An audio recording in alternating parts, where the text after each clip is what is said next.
Magandang gabi po sa ating lahat.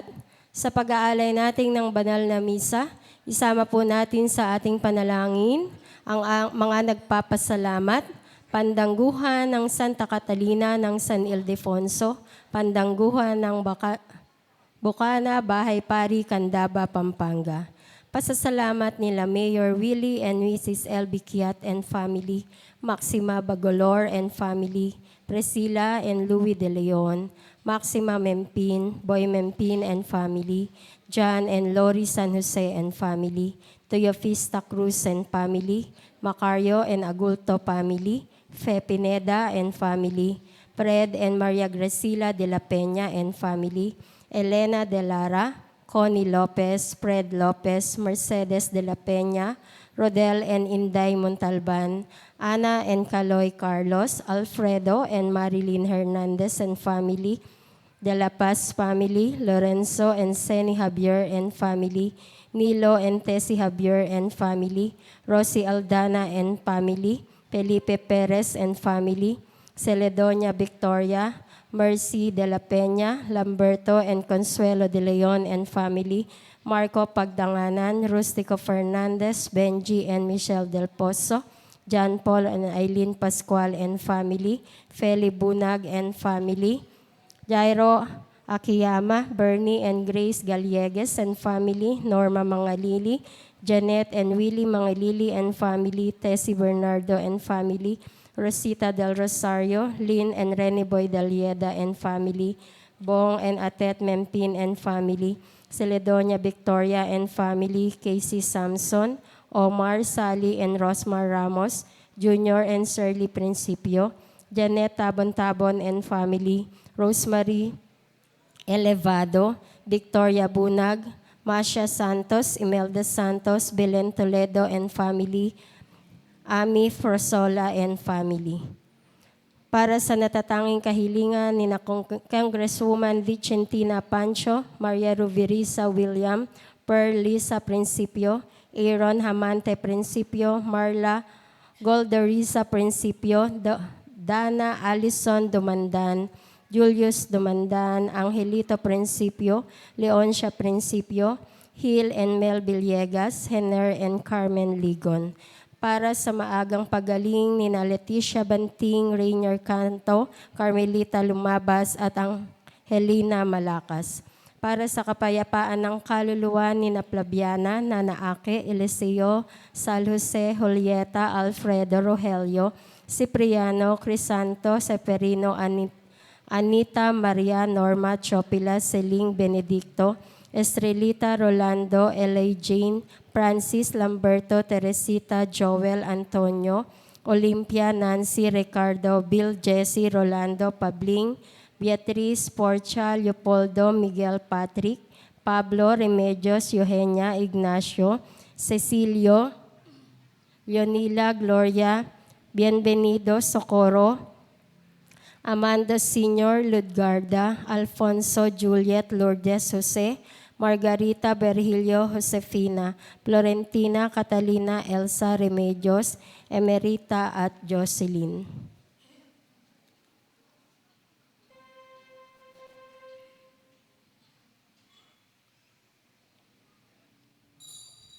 Pagsitayo po ang lahat.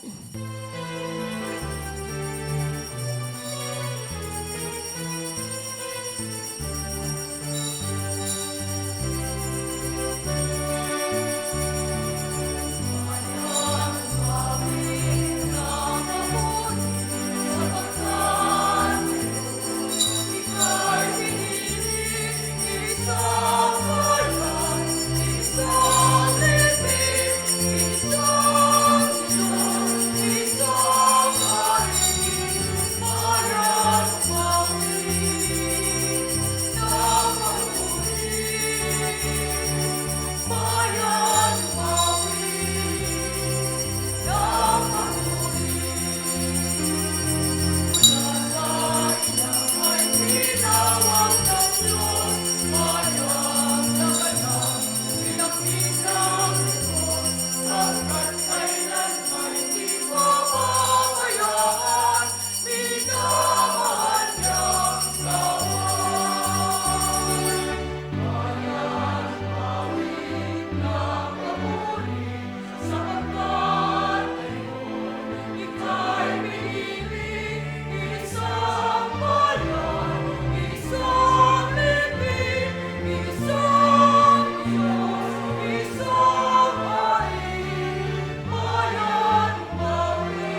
Sa ngalan ng Ama at ng Anak at ng Espiritu Santo. Amen. Sumainyo ang Panginoon. At sumaiyo rin. Mga minamahal kong kapatid, aminin natin ang ating mga kasalanan upang tayo'y mas maging marapat gumanap sa ating pagdiriwang.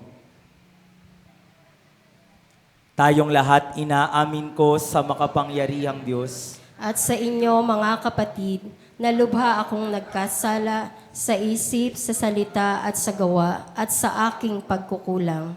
Kaya isinasamo ko sa mahal na Birheng Maria, sa lahat ng mga anghel at mga banal, at sa inyo, mga kapatid, na ako ay panalangin sa Panginoong ating Diyos. Kaawaan tayo ng makapangyarihang Diyos, patawarin tayo sa ating mga kasalanan, at patnubayan tayo hanggang sa buhay na walang hanggan. Amen.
Manalangin tayo. Ama naming makapangyarihan, ipagkaloob mong kami makasamba sa iyo ng may loobing taimtim na totoo at kami rin naway magmahal sa aming kapwa-tao ng may damdaming ibinubunsod ng iyong Espiritu sa pamamagitan ni Hesukristo kasama ng Espiritu Santo magpa sa walang hanggan. Amen.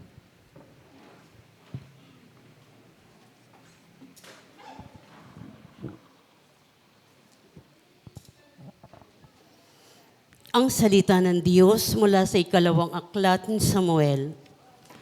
Noong mga araw na iyon, inutusan ni David si Joab at lahat ng namumuno sa hukbo niya. Gawin niyo ang talaan ng bawat lipi ng Israel mula sa Dan hanggang Beersheba at dalhin ninyo agad sa akin. Iniulat ni Joab sa hari ang kabuuan ng lahat ng mga lalaking maaring maglingkod sa hukbo. Sa Israel ay 800,000 at sa Huda naman ay 500,000. Matapos niyang ipatala ang mga tao, inusig siya ng kanyang budhi. Sinabi niya sa Panginoon, "Nagkasala ako ng malaki sa ginawa kong ito. Patawarin po ninyo ako sa aking kahangalan." Kinaumagahan, pagkagising ni David, sa utos ng Panginoon ay pumunta sa kanya si Propeta Gad. Sinabi nito kay David, "Ito po ang ipinasasabi sa inyo ng Panginoon. Mamili ka kung alin sa 3 parusang ito ang ibig mong gawin ko sa iyo. 3 taong tagutom sa iyong lupain, 3 buwang pag-uusig ng iyong mga kaaway, o 3 araw na salot. Alin ang gusto ninyo para masabi ko sa nagsugo sa akin?" Sumagot si David, "Hirap na hirap ang aking kalooban sa nangyaring ito. Yamang mahabagin ang Panginoon, ang pipiliin ko'y ang tuwirang parusa niya, kaysa ako'y mahulog pa sa kamay ng mga tao. Kaya't ang Panginoon ay nagpadala ng salot sa Israel. Anupat mula sa Dan hanggang Beersheba, 70,000 tao ang namatay. Nangyari ito mula ng umagang iyon hanggang sa taning na panahon. Nangiunat ng anghel ang kanyang kamay upang puksain ang mga taga-Jerusalem. Sinaway siya ng Panginoon. Nagbago ang pasyon nito at sinabi, "Tama na, huwag mo nang ituloy." Ang anghel ng Panginoon ay nakatayo noon sa giikan ni Aurana, isang Hebuseo. Nang makita ni David ang anghel, sinabi niya sa Panginoon, "Napakalaki ng pagkakasalang nagawa ko sa inyo, at ang walang malay na mga tupang ito ang nagdurusa. Ako at ang aking sambahayan ang parusahan ninyo." Ang salita ng Diyos. Salamat sa Diyos.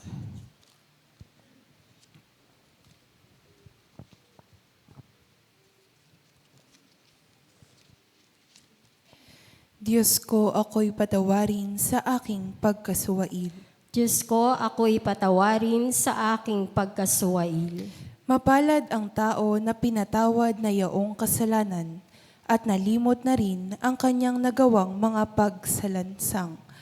Mapalad ang taong sa harap ng poon ay di naparatangan, dahilan na siya ay di nagkasala at hindi nanlinlang. Diyos ko, ako'y patawarin sa aking pagkasuwail. Ako ay lumapit sa iyong harapan at salay inamin. Ang aking ginawang mga pagsalansang di ko inilihim. Pinagpasyahan kong ang lahat ng ito sa iyo'y idaing, at aking natamo ang iyong patawad sa sala kong angkin. Diyos ko, ako'y patawarin sa aking pagkasuwail. Ang lahat ng tapat sa panahong gipit dapat manalangin, upang bumugsuman ang malaking bahay, di sila abutin. Diyos ko, ako'y patawarin sa aking pagkasuwail. Kublihan ko'y ikaw ang sasagip kung nababagabag. Aking aawitin ang pagkakalinga at iyong pagliligtas. Diyos ko, ako'y patawarin sa aking pagkasuwail. Magsitayo po ang lahat.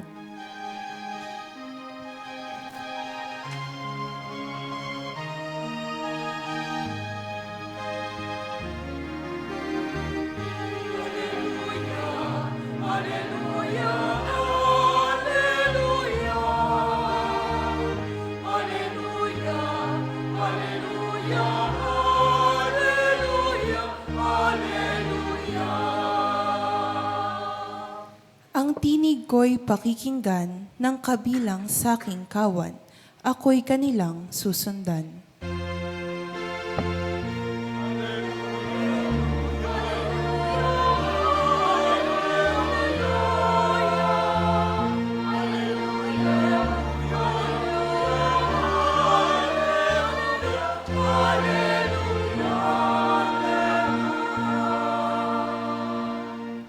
Sumainyo ang Panginoon. At sumaiyo rin. Ang mabuting balita ng Panginoon ayon kay San Marcos. Papuri sa iyo, Panginoon. Noong panahong iyon, si Jesus ay nagtungo sa sariling bayan kasama ang kanyang mga alagad. Pagdating ng araw ng pamamahinga, nagturo siya sa sinagoga. Nagtaka ang maraming nakarinig sa kanya, nagtanong, saan niya nakuha ang lahat ng yan? Anong karunungan itong ipinagkaloob sa kanya? Paano siya nakagagawa ng mga kababalaghan? Hindi ba ito ang karpinterong anak ni Maria at kapatid ni na Simon, Santiago, Jose, Judas? Dito nakatira ang kanyang mga kapatid na babae, hindi ba? At siya'y ayaw nilang kilanlin. Kaya't sinabi ni Jesus sa kanila, ang propeta'y ginagalang ng lahat, liban lamang ng kanyang mga kababayan, mga kamag-anak at mga kasambahay. Hindi siya nakagawa ng anumang kababalagan doon, maliban sa pagpapatong ng kanyang kamay sa ilang may sakit upang pagalingin ng mga ito. Nagtaka siya sabagat hindi sila sumampalataya at nilibot ni Jesus ang mga nayon sa paligid upang magturo. Mga minamahal ko, ang mabuting balita ng ating Panginoon. Pinupuri ka namin, Panginoong Hesukristo.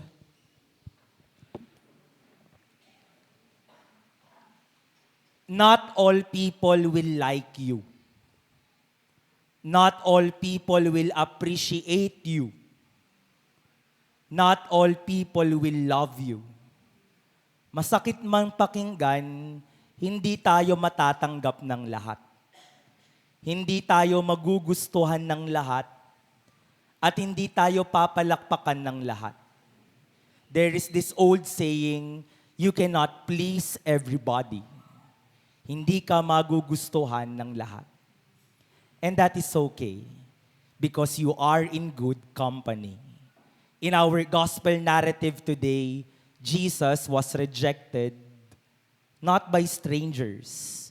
Ito pa yung mas masakit. Minsan kapag kalaban ko, kapag hindi ko naman kilala at hindi ako tanggap, okay lang yun. Di ko naman siya kilala eh. Kapag hindi ko kilala at ayaw nila sa akin, wala akong pakialam. Hindi ko naman sila kilala. Pero ang masakit ay, hindi ka tanggap ng mga taong pamilyar ka. At ang unang mga nagdududa sa'yo ay yung mga taong kilala ka. And that happened in our gospel today from St. Mark. Si Jesus nagpagaling sa Capernaum, ibang bayan yun. Siguro napagod, gustong umuwi sa kanila. Baka magde-day off. Kaya uuwi sa bahay nila sa Nazareth. Pag uwi sa kanila, kala niya may hero's welcome. Di ba ganun kapag may ginawa kang maganda sa ibang lugar, kapag pinapupurihan ka sa ibang lugar, pag uwi mo sa inyo, may patarpulin yon. Pag uwi mo sa inyo, baka may banda pa nga eh. Kasi may hero's welcome ka. Pero si Jesus, nung umuwi, lanang ang tarpulin, lanang ang pamosiko, sinabihan pa, kilala namin yan. Anak lang ng karpintero yan.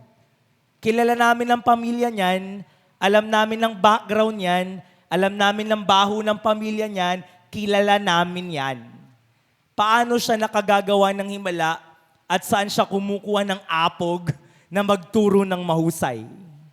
Kilala namin yan. And he was rejected by his own family. Hindi siya tinanggap ng kanyang mga kababayan, kadugo at mga kamag-anak. You see, si Jesus na yun, hindi tinanggap. Si Jesus na yun, hindi siya pinalakpakan. Si Jesus na yun, may mga taong ayaw talaga sa kanya. May ginawa ba siyang masama? Wala. Minsan nga magtataka ka no? Ganyan talaga ang buhay. Wala ka namang ginagawa sa kanila, pero nanggagalaiti sila sa'yo. Wala ka namang ginagawa sa kanila, pero hindi kanila trip. Wala ka namang ginagawa sa kanila, pero sadyang ayaw ka lang talaga nila. And Jesus experienced that. Naranasan nyo na ba yan? Di kayo tinanggap? Naranasan nyo na ba yan? May mga taong may ayaw sa inyo. Naranasan nyo na ba yan? Hindi kayo pinapalakpakan. Have you ever experienced being rejected? Have you ever experienced being opposed? Siguro gutom na kayo, no? Huwag kayong maglala, may pakain naman dito, di ba? Sumagot kayo. Naramdaman nyo na ba? Para ako nare-reject eh. Di ba, naramdaman na natin yan. Hindi tayo tanggap. Hindi tayo pinalakpakan. So don't worry, we are in good company. Jesus experienced that also. But I want you to focus is on the reaction of Jesus. How will you face rejection? How will you face opposition? With violence? With harsh words? Si Jesus ba nung hindi tinanggap, ayaw nyo, yari kayo sa akin, babalik ako kayo. Bitter ba siya? Ayaw nyo sa akin? Isang araw, lintik lang ang walang ganti. Sabi ba ni Jesus, sapakin ko kaya kayo? Pwede ba sabihin ni Jesus, hindi nyo ba ako nakikilala? Anak ng Diyos to. Di nyo ba narinig sa Capernaum, ang dami kong ginawang himala doon? Hindi nyo ba ako nakikilala? Pwede magmura, pwede mag-tantrums. Di ba minsan yung iba nagpapaluin yung mga pinto, Sisipain yung mga pader, di nyo ako tanggap.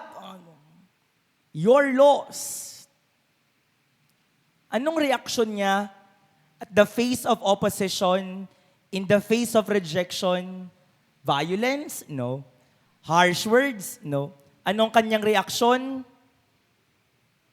Wala. He was calm.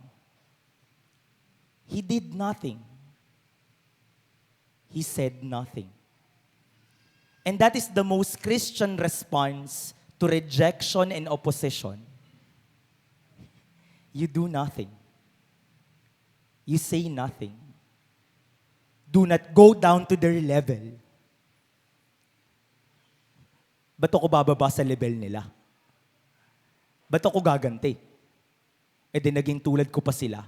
Di kami magka-level. Ba't ako magmumura? Di nagkasala pa ako. Hindi kami magka-level. I will not go down to their level. What was his reaction? Ganyan. Yan. Nothing. Wala. Di ko alam kung nakikinig ba kayo o pagod na kayo. He was calm. He was silent. You know, my dear brothers and sisters, sometimes the best thing to do when you are faced with rejection, when you are faced with opposition, is you remain silent. You remain calm. Because silence is also love. Ang tumahimik ay hindi pagkatalo. Ang tumahimik ay pagmamahal. Di mo kinakailangan ilaban lahat. Minsan kinakailangan tumahimik. Ilang beses na kayo tumahimik para wag lang kayo makapanakit? Ilang beses na kayo tumahimik para wag nang lumala yung gulo? Hindi lahat ng pagtahimik ay pagkatalo. Maraming beses tumatahimik para wag nang lumaki yung gulo. Hindi dahil talo ko. Hindi dahil wala akong punto. Tumatahimik ako dahil mas importante yung relasyon.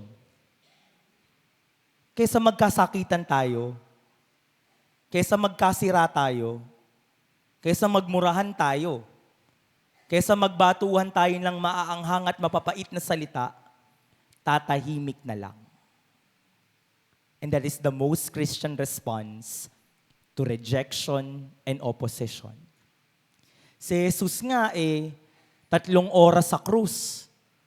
3 oras. Di ba ikaw pag hirap na hirap ka, anong tendency sa'yo? Pansinin nyo, kapag nahihirapan tayo, maboka tayo. Ano ba naman to? Hirap na ako. Wala bang papansin sa akin? Wala bang tutulong sa akin?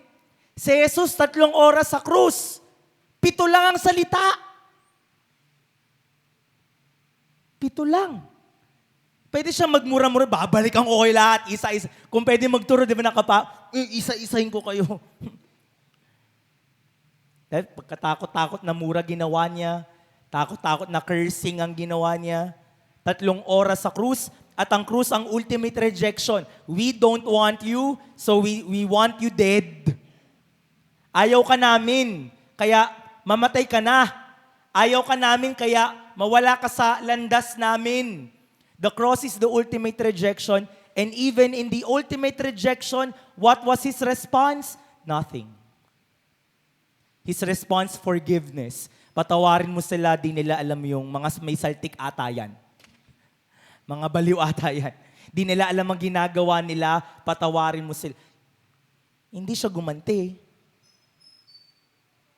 Hindi siya nagmura. Mga minamahal kong kapatid, where are your Nazareths? What are your Nazareths? And worse, who are your Nazareths? Saan ka ba hindi tanggap? Sino ba yung mga hindi tanggap? Sino ba yung mga may ayaw sa'yo? Ano ba yung mga dahilan kung ba't ayaw ka nila? And that is okay. Jesus experienced that. Hindi yan kakaiba. Talagang nararamdaman niya ng tao.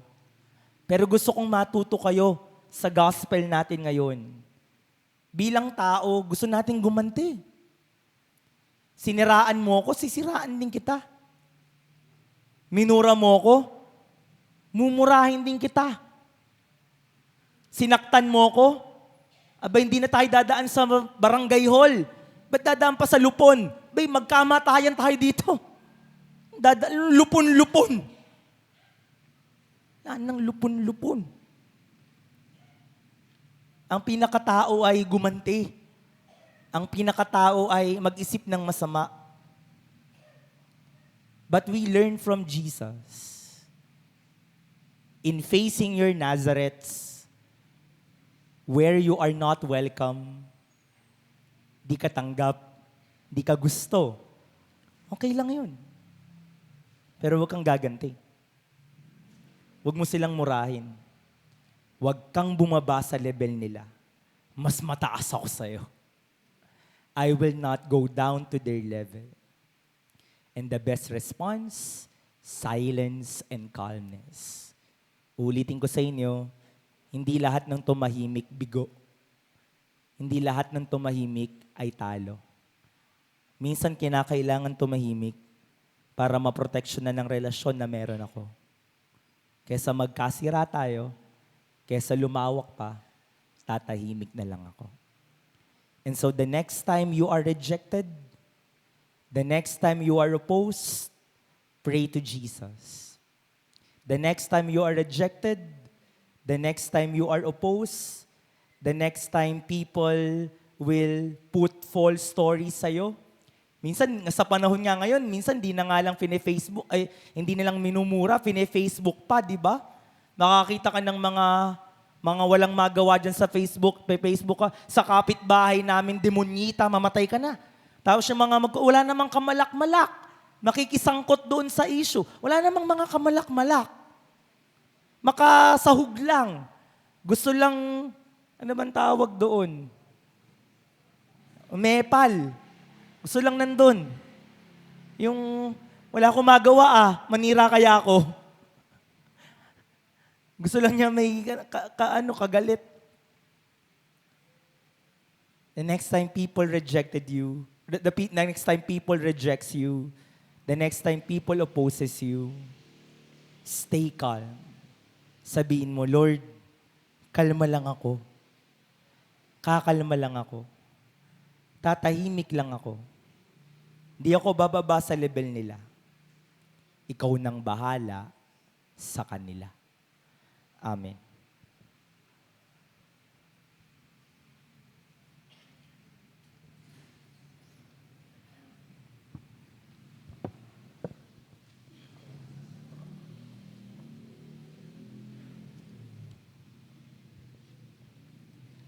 Sa bawat panalangin ating itutugon, Diyos ng karunungan at lakas, basbasan mo kami. Diyos ng karunungan at lakas, basbasan mo kami.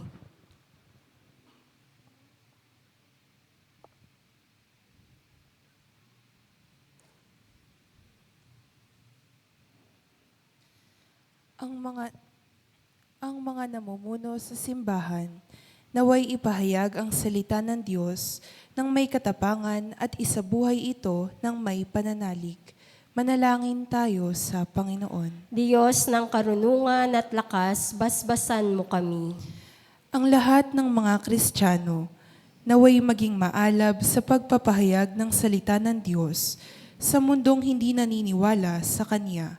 Manalangin tayo sa Panginoon. Diyos ng karunungan at lakas, basbasan mo kami. Ang mga misyonero, naway magkaroon ng tiyaga at hindi manghina ang kalooban sa paghahasik ng mensahe ng Diyos sa mga pook na hindi bukas sa pagtanggap dito.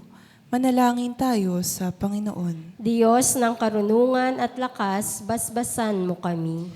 Ang mga may sakit at yaong mga nabibigatan sa buhay, naway makita ang pag-ibig at paggalingan ng Diyos sa pamamagitan ng malasakit ng kanilang mga kapamilya. Manalangin tayo sa Panginoon. Diyos ng karunungan at lakas, basbasan mo kami. Ang mga yumao, naway magtamasa ng walang hanggang kapayapaan.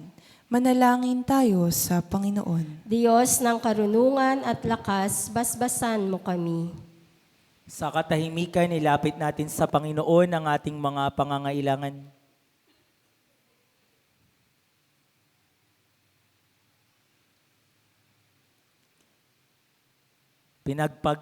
Pinapanalangin din natin ang mga taong may ayaw sa atin. Hindi tayo gusto. Galit sa atin.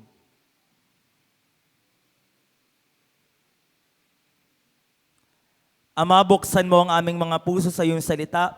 Patawarin mo kami sa mga pagkakataong tinanggihan naming makinig sa iyong katotohanan. Hinihiling namin ito sa pamamagitan ni Kristong aming Panginoon ngayon at magpasawalang hanggan. Amen. Maupo po ang lahat.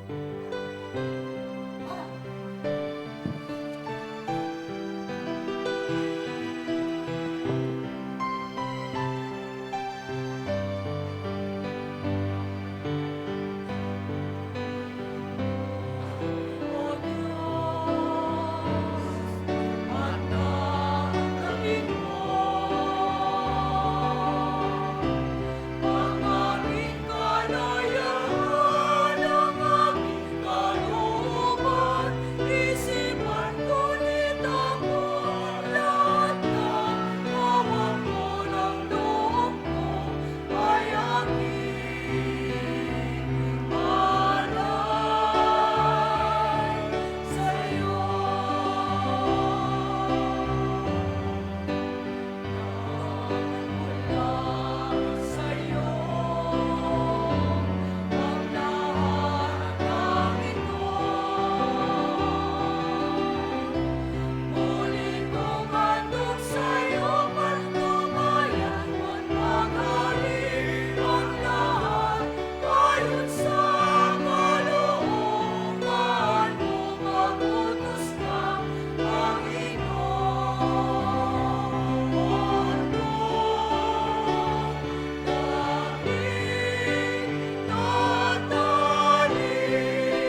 Sumayo po ang lahat.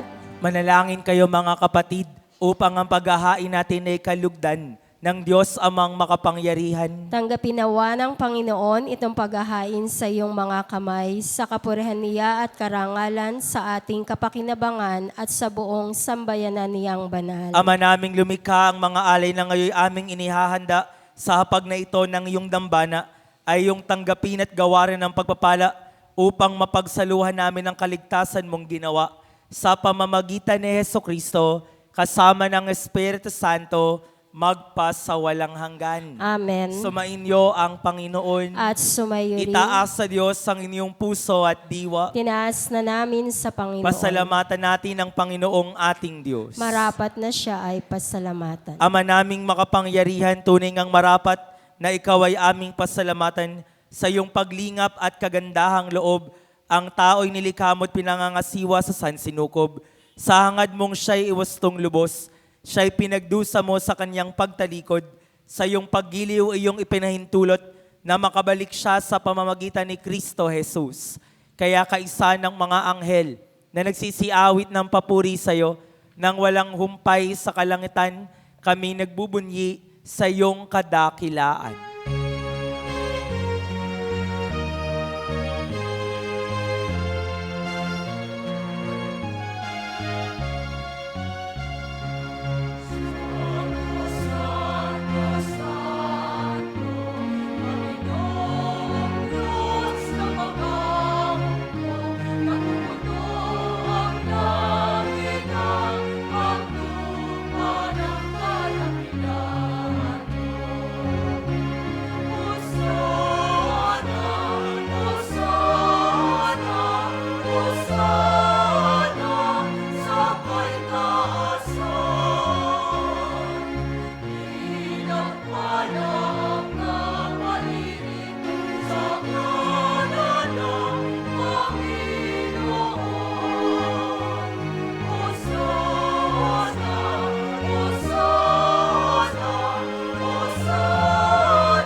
Lumuhod po tayo. Ama naming banal, ikaw ang bukal ng tanang kabanalan, kaya't sa pamamagitan ng iyong Espiritu, gawin mong banal ang mga kaloob na ito upang para sa aming maging katawan at dugo ng aming Panginoong Hesukristo. Bago niya pinagtiis ang kusang loob na maging handog, hinawakan niya ang tinapay, pinasalamatan kanya, pinaghati-hati niya yun, iniabot sa kanyang mga alagad at sinabi, tanggapin ninyong lahat ito at kanin, ito ang aking katawan na ihahandog para sa inyo.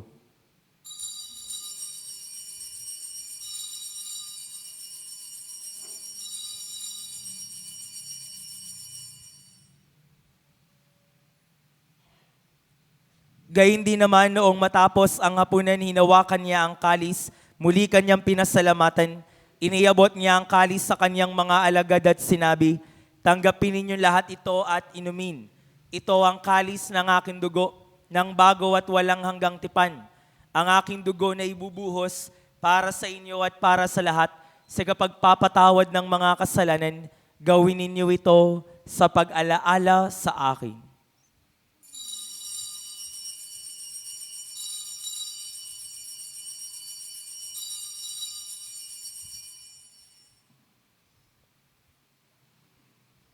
Ipagbunyi natin ang misteryo ng pananampalataya.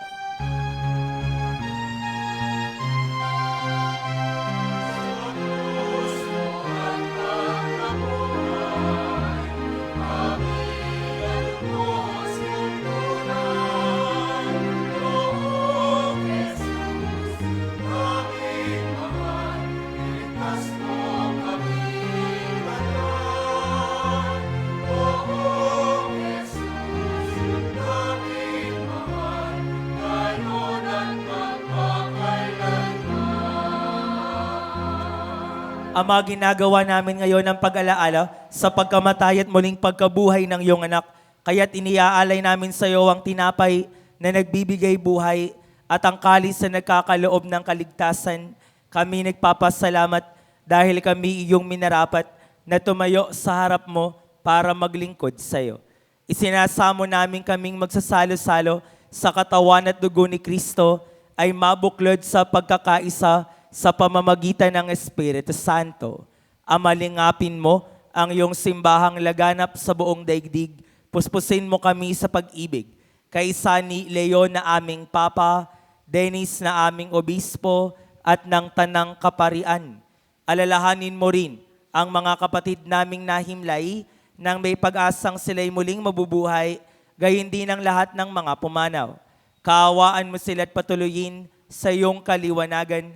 Kaawaan mo at paghindapating kaming lahat na makasalo sa iyong buhay na walang wakas, kaisa ng mahal na Birheng Maria, Ina ng Diyos, ni San Jose, kanyang kabiyak ng puso, kaisa ng mga apostol at ng lahat ng mga banal na namuhay sa daigdig ng kalugod-lugod sa iyo, maipagdiwang nawa namin ang pagpupuri sa ikararangal mo sa pamamagitan ng iyong anak na aming Panginoong Heso Kristo. Sa pamamagitan ni Kristo, kasama niya at sa Kanya, ang lahat ng parangal at papuri ay sa iyo, Diyos amang makapangyarihan, kasama ng Espiritu Santo, magpa sa walang hanggan.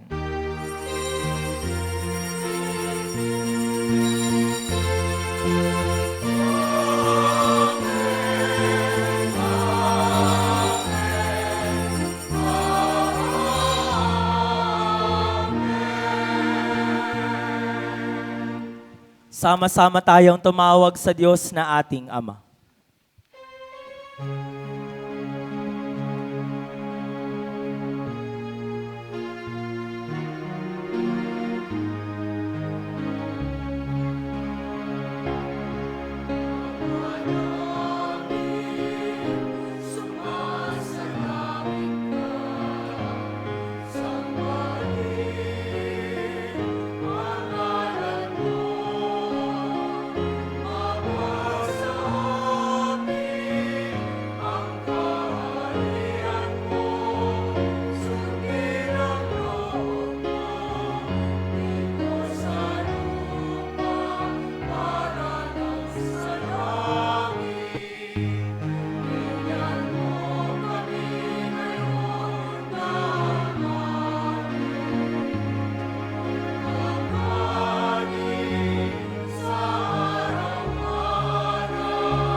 Hinihiling namin kami adya sa lahat ng masama, pagkalooban ng kapayapaan araw-araw, iligtas sa kasalanan, ilayo sa kapahamakan, samantalang aming pinananabikan ang dakilang araw ng pagpapahayag ng tagapagligtas naming si Yeso Kristo.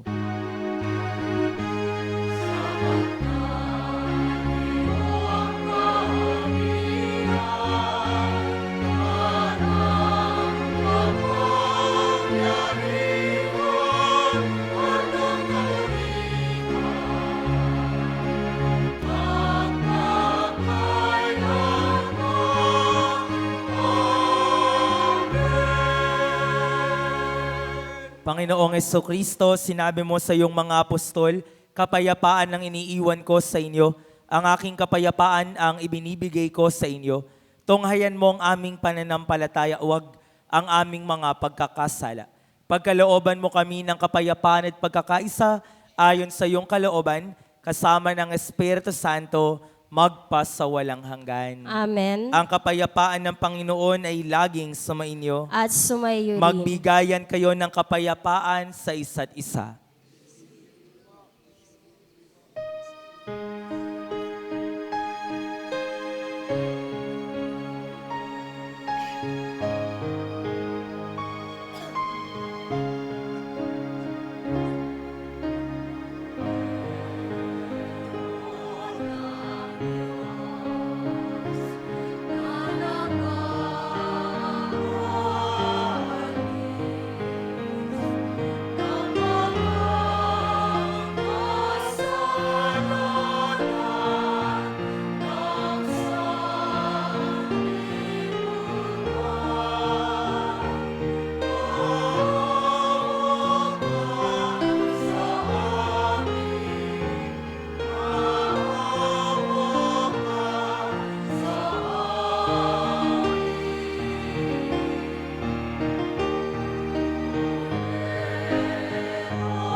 Lumuhod po tayo.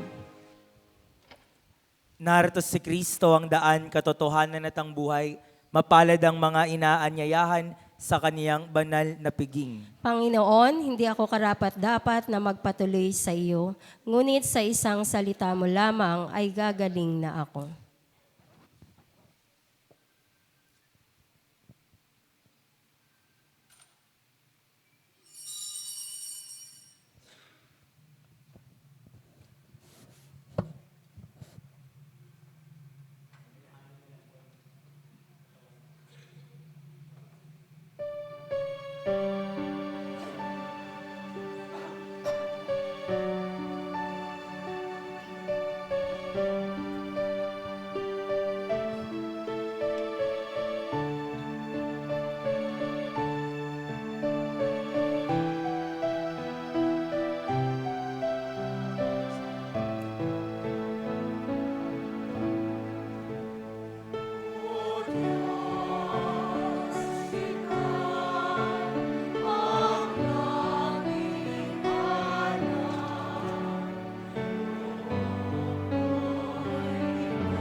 Magsitayo po ang lahat.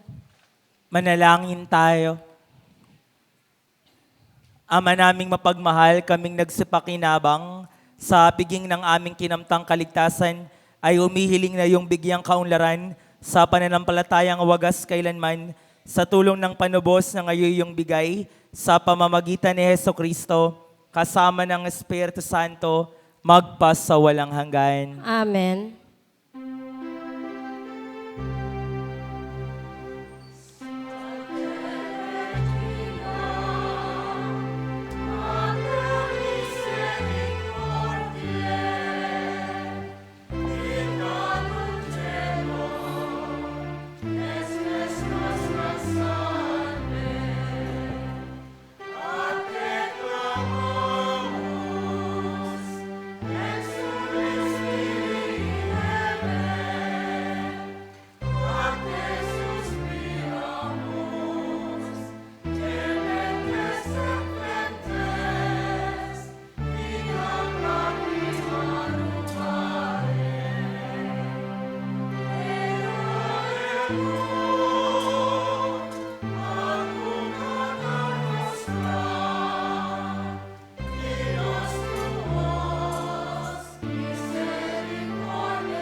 Ipanalangin mo kami, O Santang Ina ng Diyos.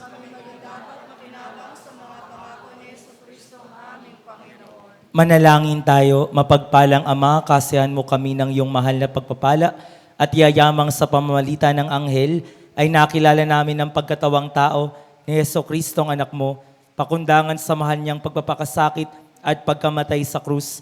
Papakinabangin mo kami ng kanyang pagkabuhay na maguli sa kalawalatian sa langit. Hinihiling namin ito sa ngalan ni Kristo ang aming Panginoon ngayon at magpas sa walang hanggan. Amen. Ang tulong ng Diyos ay mamalagi nawa sa atin. Amen. Magsiyo po ang lahat.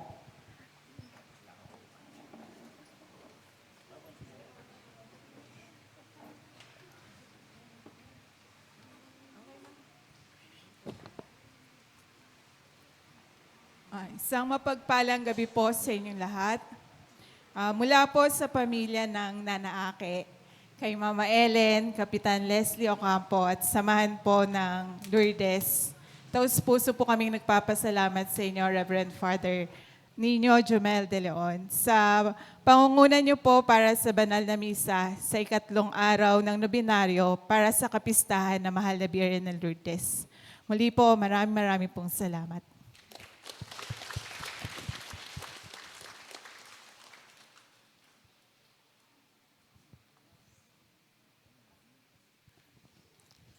Magsitayo po. Maraming salamat din po sa pag-imbita.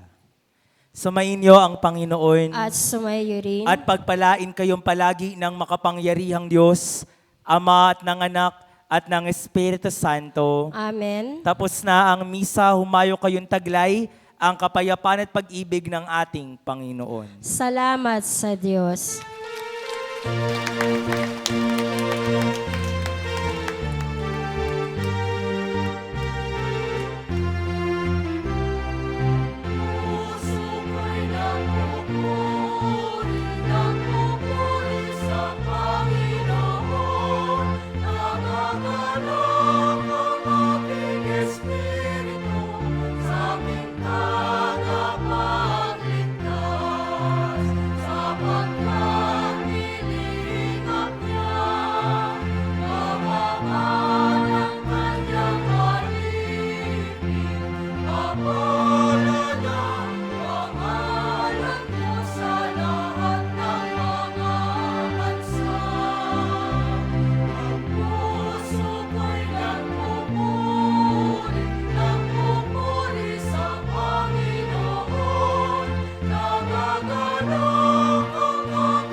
Inang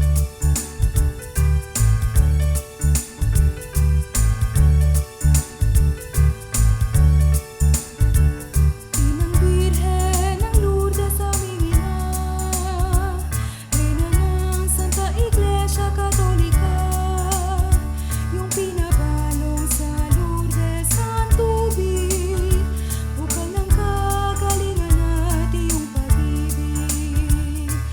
Maria, inang katamis-tamisan, maging talang gabay. Magandang gabi po. Bukas po ang oras ng misa natin ay ang alas 6 ng hapon, nobena po alas 5 ng hapon.